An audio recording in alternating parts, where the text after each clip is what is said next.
Отново време да отваряме пратки от Temu и днес ще ви покажа точно какво си поръчах и да, този уред за здравословно хранене също е част от тези пратки, така че нека да започнем към анбоксинга. Започваме с нещо дребно, това е именно една чаша, която ми хареса заради своя дизайн, която има тук една сламка, доста симпатична. Трябва да кажа, че чашата е доста лека, очаквах да е по-масивна, но иначе дизайна ми хареса.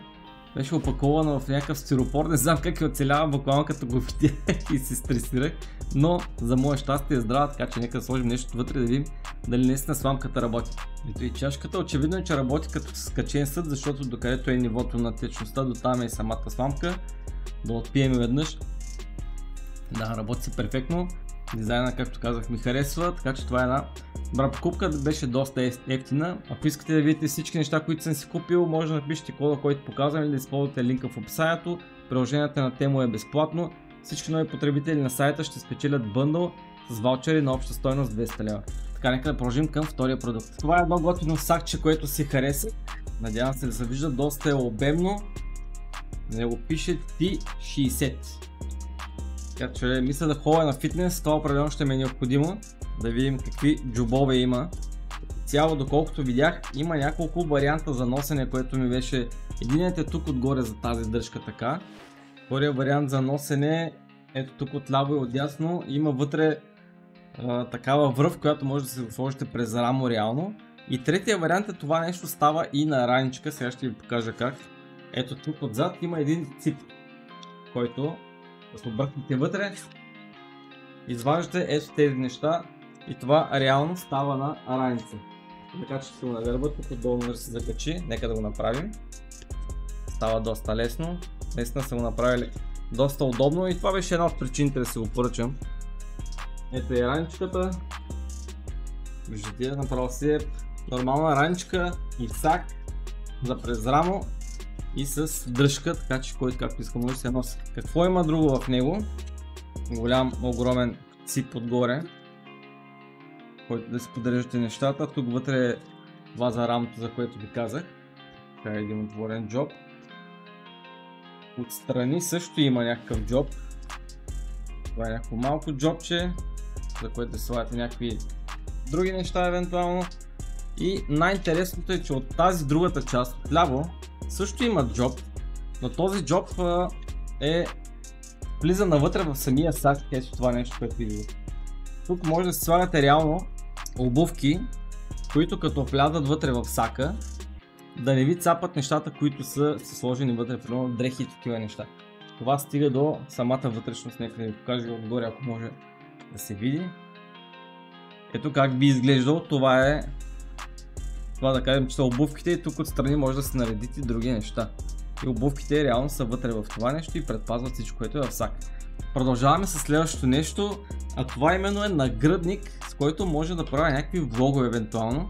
Малко сложно, трябваше да го сглобя преди началото на видео, защото вижте за какво става въпрос. Тук има врътка, която може да се го местите наляво и надясно, според това как искате да фиксирате телефона. Така, тук поставяме самия телефон. Не знам как работи, затяга се и се оттяга, да. Окей, и тук може напред и назад да го накланяте с ето тази врътка тук. Ето така. Но нека да го приложим в действие, нека да го сложиме, за да видим как реално стои един телефон. Ето така, вече съм го сложил, тук отпред реално си закачаме телефона и това е като камера от първо лице, ако се движи или по улицата може да видите какво се случва пред мен, т.е. да изживеете това, което аз виждам. Така че мисля да го използвам, правилно доста удобно. Малко ще ме странно да ходя по улица тук с телефон, но ще видим как ще се получи. Преминаваме към следващия продукт, който е четка за зъби. Да, поръчах си четка за зъби и тя беше реално само 20 и няколко лева, което така ме озадачи. Deep Clean, 40 000 вибрации показва, че прави това нещо. Сега дали ги прави не знам, трябва да го тестваме. С 5 режима, аз ползвам на друга марка, която не я споменавам, от 10 години такава звукова четка и съм изключително доволен. Ако това прави 40 000 движения в минута, защото повярвайте ми, ако ръчно си миете зъбите, повече от 2000 движения няма да направите за 2 минути, като ако това прави 40 е просто вау.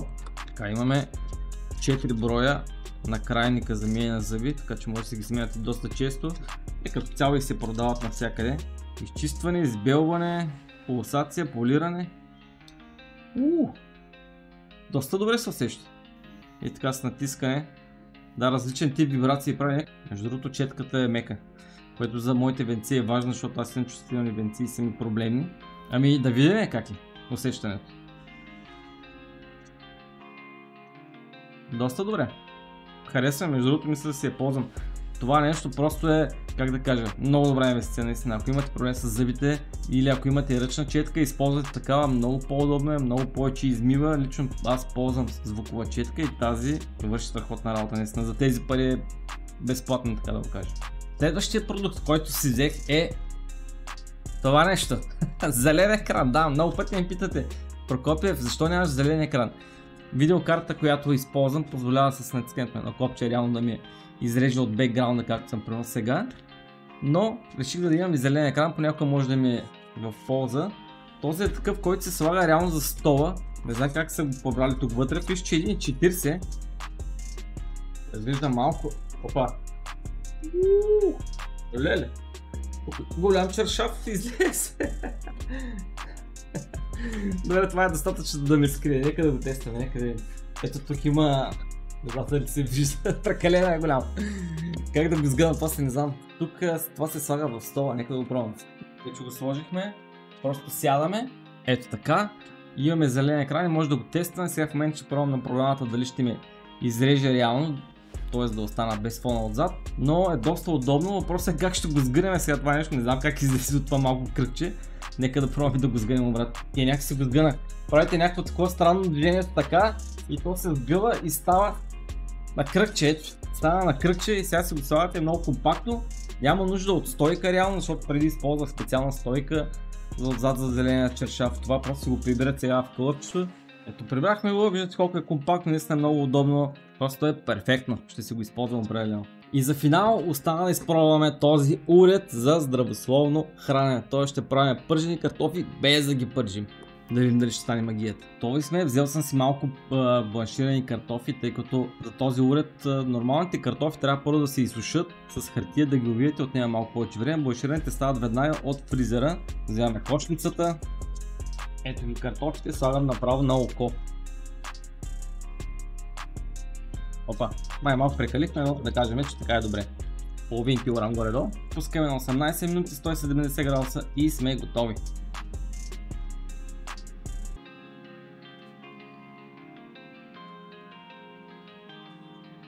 И докато чакаме картофите да станат, още веднъж напомням, използвайте този код и линк, който съм оставил в описанието. Приложението на Temu е безплатно. Всички нови потребители ще получат бъндъл с ваучери за отстъпка на обща стойност 200 лева.